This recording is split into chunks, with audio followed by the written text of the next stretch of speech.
যারা এই পথে এসেছে তাদেরকে সম্বোধন করে আল্লাহ বলেন, ইয়া আইয়ুহাল্লাযীনা আমানু তাকুল্লাহ, হে ঈমানদারেরা তোমরা আমি আল্লাহকে ভয় করো, ওয়া কুনু মা'আস সাদিকিন।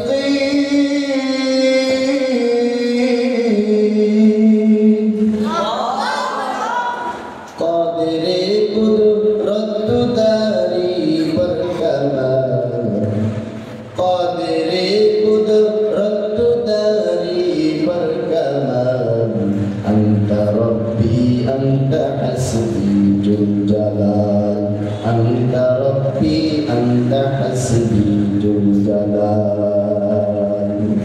कवि सुंदर भाषाয় বলে, सोहबते सालिह तुरा सालिह गुनाद, सोहबते तालिह तुरा तालिह गुनाद, एक ज़माना सोहबते बा औलिया, बेहतरीनत सलसलत अदलिया।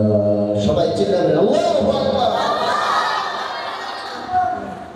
এই দুনিয়ার সাধারণ মানুষ, এই দুনিয়ার মানুষ সকলেই জানা, কেউ যদি নামাজের সাথে ঘুরে সে নামাজি হয়ে যায়, হয় কি হয় না? কেউ যদি আলেমদের সাথে ঘুরে সে আস্তে আস্তে তার ভিতরে ইলমের মহব্বত হয়ে যায়। কেউ যদি চোরের সাথে ঘুরে তাহলে সে চোর হয়ে যায়। ও মুসলমান, আরেকটা এক্সাম্পল দেয়া যায়। তুমি আতরের দোকান ছিল কি ছিল না? আতরের দোকানের পাশ দিয়ে তুমি যাইবা, আতর না কিনলেও তুমি আতরের সুঘ্রাণ তুমি পাইয়া যাইবা। আর তুমি যদি মুচির দোকানের পাশ দিয়া যাও তাহলে তুমি জুতা না কিনলেও চামড়ার পচা গন্ধে তোমার পেটের সমস্যা হয়ে যাবে।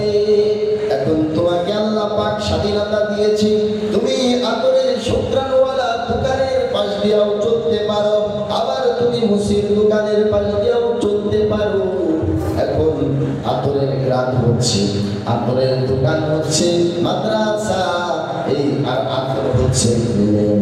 এই এলেমের মারকাজে যদি তুমি আসা যাওয়া করো, ঘোরাফেরা করো, এর বদলতে আল্লাহ পাক তোমার সিনার ভিতরে এলেম নামক খুশবু দিয়া এই দুনিয়ার শ্রেষ্ঠ মানুষে তোমারে পরিণত করবে। তো তোমাকে এত দামি মানুষ হইতে গেলে কি করতে হবে? ইত্তাকুল্লাহ, আল্লাহর ভয় অন্তরে ধারণ করতে হবে। উস্তাদের ডরের ভয়ে, উস্তাদের মারের ডরে তোমাকে চলা যাবে না। সব সময় তোমাকে ভয় করতে হবে কাকে? আল্লাহকে ভয় করতে হবে। যার ভিতরে আল্লাহর ভয়, তার নামে আল্লাহ পাক ঘোষণা দেয়া বলে, ইন্নাল্লাযীনা আমানু ওয়া আমিলুস সালিহাত,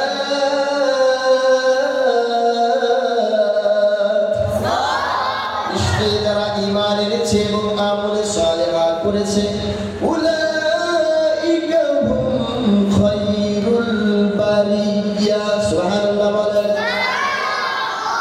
সেই গোটা দুনিয়ার মানুষের চাইতে ভালো করনেওয়ালা। আর তার জন্য কি হচ্ছে?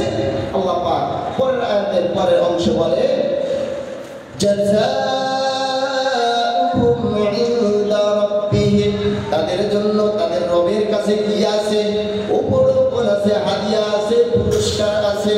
জান্নাতু আদনিন তাজরি মিন তাহতিহাল আনহার, এমন জান্নাত যার তলদেশ দিয়ে আল্লাহ পাক ঝর্ণা নদী প্রবাহমান। সুবহানাল্লাহ বলেন না? এমন ঝর্ণা, শুধু ঝর্ণা, পানির নদী আছে, পানির ঝর্ণা আছে তা না, তা না। আল্লাহ পাক দুধের ঝর্ণা রেখেছেন, মধুর ঝর্ণা রেখেছেন, শরাবের ঝর্ণা রেখেছেন, আর এমন পানির ঝর্ণা রেখেছেন যেই মধু পান করলে আমার চেহারা আগে যেরকম ছিল আরো বেশি সুন্দর হয়ে যাবে।